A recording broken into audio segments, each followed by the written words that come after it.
वार्तांकन रोखठोक बातमी। सोलापुरातील कथित अवैध धंदे आणि त्यातून होणाऱ्या कथित हप्ते वसुली विरोधात राष्ट्रवादी युवक काँग्रेस अजित पवार गटचे शहर अध्यक्ष सुहास कदम यांनी सुरू केलेलं अन्नत्याग आंदोलन आता राज्याच्या विधिमंडळापर्यंत पोहोचले। शुक्रवारी राष्ट्रवादी काँग्रेस शरद पवार गटचे आमदार जयंत पाटील यांनी विधानसभेत स्थगन प्रस्तावाद्वारे हा मुद्दा उपस्थित केल्यानं सोलापूर शहर पोलीस दलात खळबळ उडाली आहे। विशेष म्हणजे सोलापूर शहराशी संबंधित असूनही आंदोलनही सोलापुरात सुरू आहे। मात्र सोलापूर शहर आणि जिल्ह्यातील कोणत्याही लोकप्रतिनिधींनी या विषयावर विधानसभेत भूमिका मांडली नसल्यानं राजकीय वर्तुळात आश्चर्य व्यक्त केलं जात आहे।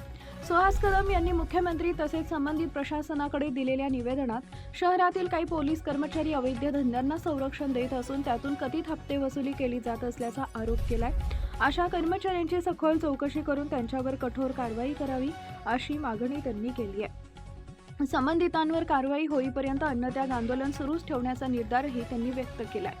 शुक्रवारी विधानसभेत स्थगन प्रस्ताव मांडताना आमदार जयंत पाटील यांनी सोलापुरातील कथित अवैध धंदे आणि त्यामधील पोलिसांच्या सहभागाच्या आरोपांकडे सरकारचं लक्ष वेधले। अशा प्रकारामुळे शहरातील कायदा व सुव्यवस्थेवर परिणाम होत असून गुन्हेगारी वाढण्यास खतपाणी मिळत असल्याचा मुद्दा त्यांनी उपस्थित केला। अन्नत्याग आंदोलन सुरू करण्यापूर्वी सुहास कदम यांनी पोलीस आयुक्तांना निवेदन देऊन संबंधितांवर कारवाईची मागणी केली। कारवाई न झाल्यास आंदोलन करण्याचा इशाराही त्यांनी दिला होता। महाराष्ट्रातील महत्त्वाच्या आणि ताज्या बातम्या पाहण्यासाठी आमच्या जय हो न्यूज चॅनलला सबस्क्राइब करा आणि बेल आयकॉन प्रेस करा।